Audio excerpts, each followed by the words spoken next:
Hey there, guys. Faisal here with your class for ENG4U. Let's get right down to business here. First of all, thank you to everyone who is sending in your questions and for asking for feedback. So far, I've gotten some good questions, right? But I think if you're still wanting for questions, right, you might have some ideas by the end of this video. So let's talk about this particular part. We're left off on Act 4, Scene 1, where we know that Iago has essentially convinced Othello because of his little stunt with Cassio, right? He's convinced Othello that Desdemona is cheating on him. So, uh, that brings us to this guy who hasn't appeared before, called Lodovico. So Lodovico is two things, right? First of all, he's the emissary from the Duke, right? He is coming from Venice, and essentially he has a letter from the Duke for Othello to have, so he's a sort of messenger type guy. And second of all, he is Desdemona's cousin, right? So they're relatives with one another, right? So Desdemona's cousin here, Lodovico, has come to visit. Now, his letter is important, and I know many of you have chosen something concerning racism for your essay, right? So that's a good topic, and this might be something you could bring up in said essay. So Lodovico says his letter says maybe the letter moved him, for as I think they do to command him home, deputing Cassio in his government, right? So that's on page 151 of the PDF, right? Act 4, Scene 1, line 237 or so, right here. So, Othello is going home, and Cassio is going to be governor of the island, right? And that, by the way, is a very good job. You can make tons of money doing that, right? Because he's essentially gets to have his own island, right? So Cassio gets the island. So, how come Cassio is the governor rather than Othello, right? Why would that decision be made? So let's think about it. So the Duke doesn't know anything about Othello acting crazy about Desdemona and all that, right? The Duke is back in Venice. There's no way he could know about anything going on with Desdemona, right? So let's scratch that one out, right? And plus, the Duke himself has said that Othello is the best guy they have, right? He didn't pick Cassio to lead the army, he picked Othello. Okay, so why not give Othello the island? Well, I hope you guys can figure it out. It seems to be about race, right? There's no real other explanation. This Duke does not want the black man to be in charge of the island, right? That's sort of too much for the Duke. So instead, he gives the job to Cassio, right? Othello's second in command, because Cassio is, of course, white, right? So those of you looking for material for your essays about racism, there you go, right? It's pretty straightforward right there. So, needless to say, this pisses Othello off. He doesn't like that one bit. And let's just take a look at line 238, just because we should understand Desdemona here, where Desdemona says, "Trust me, I am glad on it." And Othello says, "Indeed, my lord, I am glad to see you mad. Why, sweet Othello," and then Othello slaps her and says, "Devil." So, when she says, "Trust me, I am glad on it," right, she's not, saying, "Oh, I'm glad Othello didn't get the job." She's more like being polite is the way to say it, right? If you watch the Othello version with Lawrence Fishburne and Kenneth Branagh, right, the Desdemona in that one sort of says it like this: "Trust me, I am glad on it," right? So she's sort of being polite here, right? which is what you're supposed to do, right? Just because Othello doesn't get a job doesn't mean, you freak out, right? So she's being polite here, and Othello, of course, is slapping her, right? Uh, and he's doing that in front of Lodovico and everything like that. And it's not just because of what she said there, but because of rather what Iago has been telling him about Desdemona. Now, Lodovico's uh, line there is important, right? On 244, my lord, this would not be believed in Venice, though I should swear I saw it. 'Tis very much make her amends. She weeps. So Lodovico there is shocked. He can't believe this is happening. And, what this is doing, right, is Othello is now destroying his reputation, right? The reputation he had in the first act, right, where everyone thought he was great, everyone thought he was awesome, and he's sort of wrecking that reputation. So that is what is happening here, right? And Othello, we can see, is very much deteriorating. And Iago, right, is of course the puppet master behind the scenes, right? Once Othello leaves the room, right, Iago is whispering to Lodovico, yeah, he is much changed. And Lodovico says, are his wits safe? Is he not light of brain? He's that he is. I may not breathe my censure what he might be.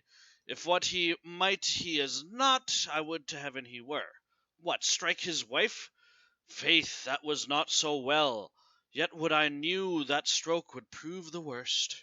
Right? So he is sort of doing what he did in Act 2 with Cassio, right? Where he provokes a conflict and then he's sort of saying, look at how awful this Othello guy is. He hits his wife. That's so awful, right? And so he's pouring on fuel to the fire, right? Because that's what he does. I'll have a little bit more to say about Iago at the end of this video. So that's all going to Iago's plan, and things are getting worse and worse. So, next we have a scene, Act 4, Scene 2, with Emilia, right? And I'm not going to talk too much about the actual lines, but rather point out what this tells us, right? So this is just Othello and Emilia together in a room, right? There is no one else in there. Desdemona's not there, Iago's not there, no one else is there. Just Othello and Emilia by themselves, right? And Othello is questioning her about Cassio, right? He says, yes, you have seen Cassio and she together. And Emilia says, but then I saw no harm, and then I heard each syllable that breath made up between them. What, did they never whisper? Never, my lord, nor send you out of the way? Never? To fetch her fad, her gloves, her mask, nor nothing? Never, my lord. That's strange. I durst, my lord, to wager she is honest. I lay my soul at stake. If you think other, remove your thought. It doth abuse your bosom. If any wretch have put this in your head, let heaven requite it with the serpent's curse. For if she not be honest, chaste and true, there's no man happy. The purest of their wives is foul as slander. Bid her come hither. Go. Emilia leaves, and now it's a soliloquy. She says enough, yet she's a simple bawd that cannot say as much. This is a subtle whore, a closet lock and key of villainous secrets, yet she'll kneel and pray. I have seen her do it, right? So, first let's just look at that thing. When he calls her a bawd, it's sort of like calling her a pimp, but that is to say that, she's friends with Desdemona, and she's like her pimp for that reason. Nevertheless, what they're talking about isn't as significant as what they're not talking about. So, you might remember, way back in the beginning, that Iago said that there was a rumor going around that his wife, Emilia, was having an affair with Othello, right? That he had done his office twixt his sheets, right? So there was that rumor going around that, Othello and Emilia had done something that they shouldn't have done. So, what this scene shows us pretty decisively is that those rumors weren't true, because there's no talk between them of ever having done anything like that, right? Emilia's not like, oh, you remember that time we did that? Desdemona's not like me, right? So there's no talk of that, and they're by themselves, right? Othello even has a little soliloquy there, and there's no evidence whatsoever, no indication whatsoever in this dialogue that they were having an affair. So that means that Iago's anger and jealousy towards Othello is completely baseless. Othello has not slept with his wife. He just thinks he has, right? So it is completely just in Iago's head when he says, Othello did something with my wife, right? Because Othello and Emilia clearly don't have that kind of relationship. If they did, you would think they would sort of indicate it somehow in that dialogue, but it isn't, right? So for those of you writing an essay about Iago and why he's evil, this is probably pretty relevant to you, right? Because Iago, his jealousy and anger about it's all in here, right? There's no reality to back up Iago's jealousy. So it's just jealousy that is completely coming from his own head. It's no more real than the affair that Desdemona and Cassio are supposedly having happened to them. So, let's talk about Iago real fast. So, we've got two things we can think about here for Iago. So, the first is one we've talked about in the play before. It's that Iago is the devil, right? We've talked about how he sort of sneaks around, stabs people in the back, everything like that. But if you think about the goal of the devil in Christianity and all the Abrahamic religions, right? The devil's goal is essentially to create more devils, right? To make people do evil things so that they can be more like the devil, right? That's what we mean when we say devil tempting men or women into evil, right? The devil tempts in order to get the human beings to act more like the devil. So it's interesting then that Iago is essentially just like that, right? He's jealous of his wife, right? And he wants Othello to be just like him, right? So he wants Othello to feel the same jealousy that he does, right?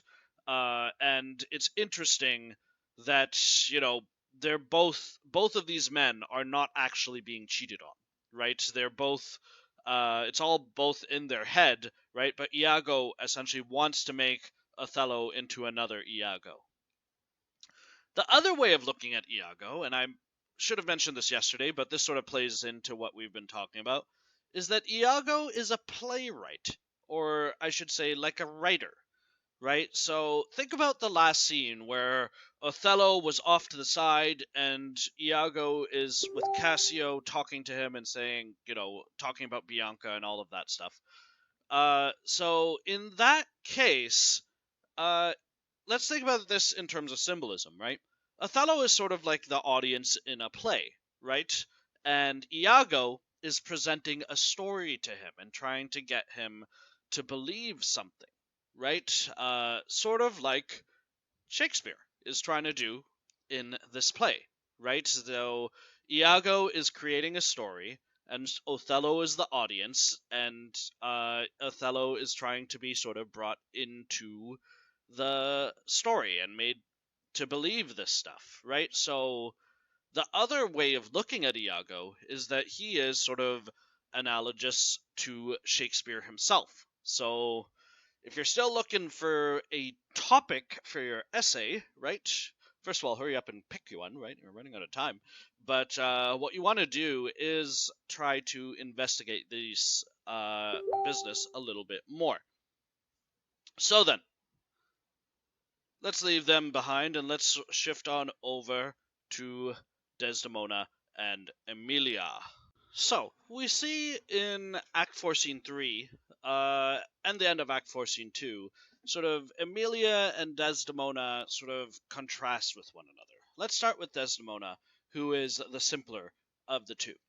So we have a scene here in Act 4, Scene 2, where Othello is telling her off, right? He's yelling at her, accusing her of cheating and everything like that, freaking out, just like Iago wants him to. And Desdemona is responding to him, right? And she says, "By heaven, you do me wrong." Othello says, "Are you not a strumpet?" Right? Strumpet being another word for prostitute. And Desdemona says, "No, as I am a Christian. If to preserve this vessel for my lord from any other foul, unlawful touch, be not to be a strumpet, I am none." "What, not a whore?" And Desdemona responds, "No, as I shall be saved." So, Desdemona has a very simple view of her marriage, which is that it is her holy duty as a Christian to be faithful to her husband. If she ever did otherwise, she would be damned to hell, so she would never do so, right? So hers is 100% religious viewpoint on marriage, right? So that's how she looks at this stuff. She could never have an affair with Cassio because, well, it would damn her soul, right? So she is a religious girl, and she looks at this issue through that lens, right? It's 100% religious viewpoint on marriage. And also, she also takes it a step further later on in Act 4, Scene 3, when she's talking to Emilia in private, where she says, to Emilia on line 58, "Oh, these men, these men. Dost thou in conscience think, tell me, Emilia, that there be women do abuse their husbands in such gross kind?" Emilia says, "There be some such, no question." And Desdemona says, "Wouldst thou do such a deed for all the world? Why would you not you?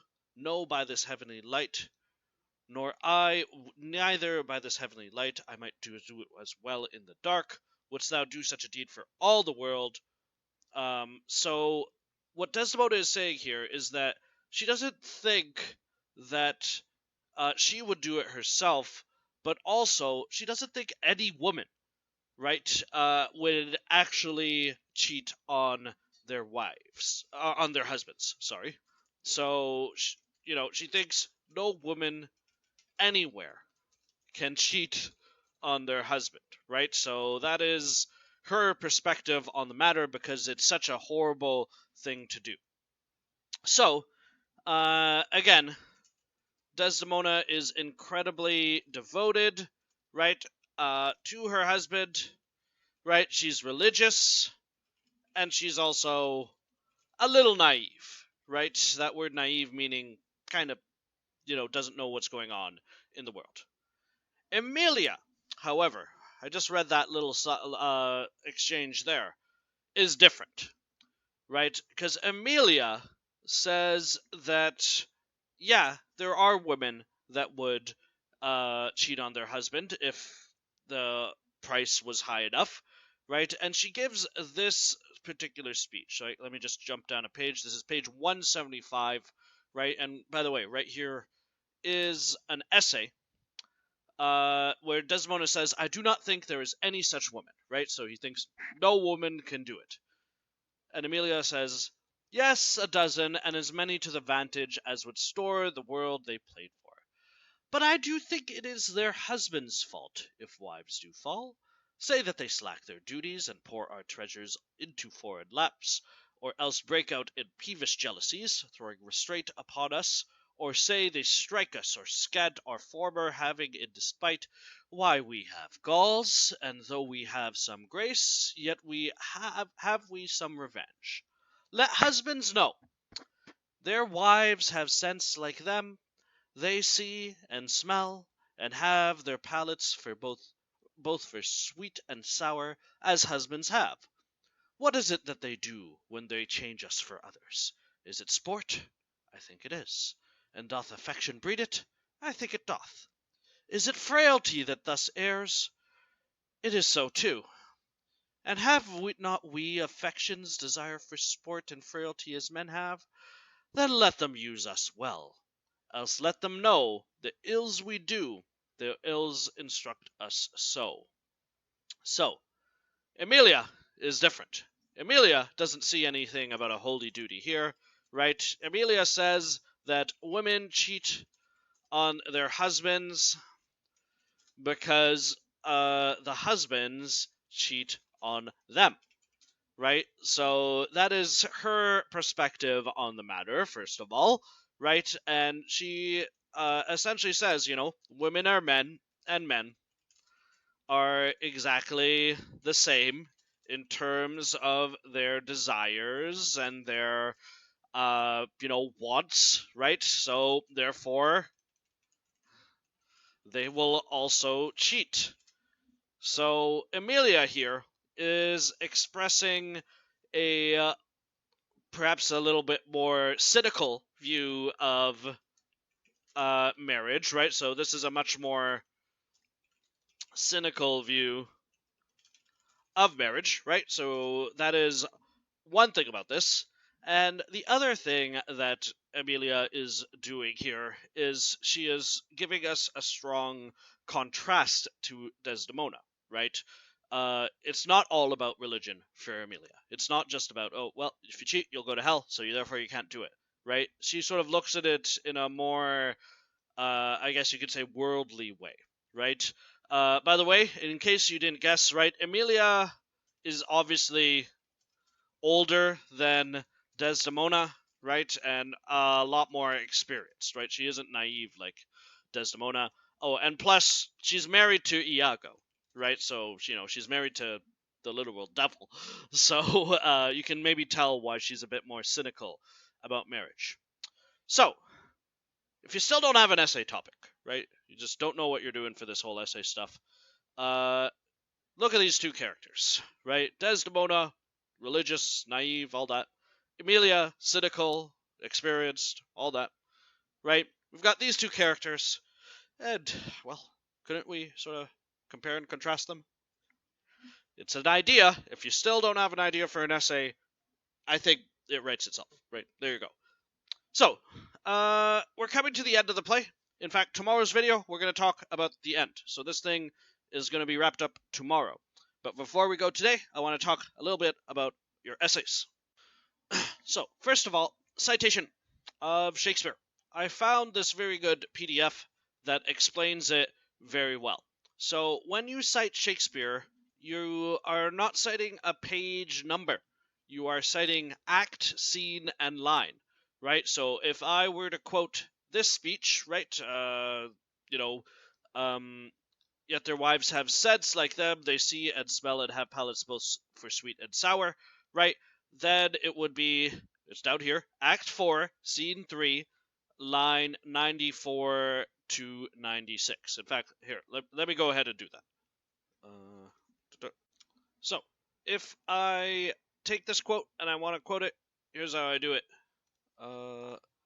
So, I have here, in the play, Emilia tells Desdemona, let husbands know their wives have sense like them. They see and smell and have their palates both for sweet and sour. Then I put just Shakespeare, right? 4, 3, 94 to 96, right? So the 4 is the act, right? Act 4. The 3 is the scene, and the 84 to 86, or 94 to 96 is the line, right? So you count the lines just based on these numbers on the side, right? So that's how you're supposed to cite Shakespeare.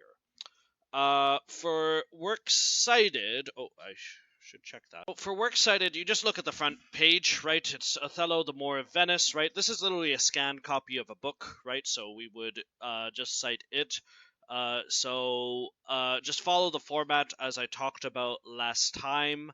And the copyright is there, right? EMC Corporation. It was published in St. Paul, right? So you can find that all there in order to cite that properly, right? No, you guys do it yourself. I'm not going to do it for you. All right. So all of the information about the citation and everything is found right there. So, uh, in order to help you guys out and show you what exactly I'm going for in terms of essays, right? I thought I'd give you guys an essay that I received from a certain student who shall remain anonymous. I guess it was a year ago now, or maybe more. This student is someone who's going to U of T now, so she is, doing well for herself, and she came to me with an idea that I had never heard before, or indeed thought of before, in terms of her essay, right? So her essay question was: is there any possible reason to justify Iago's wicked plan in Othello? Okay, so that is the question she came to me, and just like you guys are now, I said, okay, interesting question. So what's your justification for it, right? And then I read the thesis she had in mind. So let's see here. Let's read the intro paragraph. When a villain cannot escape from his unconscious emotions, the struggle inside him can cause a tragedy. So that's her hook sentence. In Shakespeare's Othello, the villain Iago, driven by his unclear motivation, causes the tragic end of all characters, including himself. While assuming Iago symbolizes the devil that is cruel by nature can provide an adequate explanation for Iago's actions, the thought that Iago himself may struggle with his homosexual affection for Othello can offer a new point of view. In a sense, Iago's hostile feelings towards Othello can in fact be driven by a hidden attraction to his general that he cannot otherwise resolve in his society. So, when I say these questions are open, right, that you can write about whatever you want, I really do mean it, right? So, this is not how I read the play personally. I do not think that this student was correct when they argued this, but essentially she wrote an essay about how she thinks Othello and Iago or Iago is secretly in love with Othello, right? So that was her thesis there. So what I'm going to do is I'm going to post a copy of this essay for you guys. And what it will show you is, first of all, the way I expect the essay to be written and formatted, right? She's got all topic sentences, supporting sentences, and everything like that. And she's also got proper citations of all of her quotes and everything like that, right? So she's cited properly. And this essay, right, even though I don't think it's right, right? I don't think that's what Shakespeare had in mind when he was writing this play. It's a good essay, right? It's an essay that very much covers, its argument well. It has evidence, and there's no major spelling or grammar errors. It's all formatted correctly. So you know what? This essay, even though I think it's just bananas, right? It's just weird. It did get something 90, 95, something like that. Very high mark because it presented itself so well. So I'm going to give you guys a copy of this to take a look at.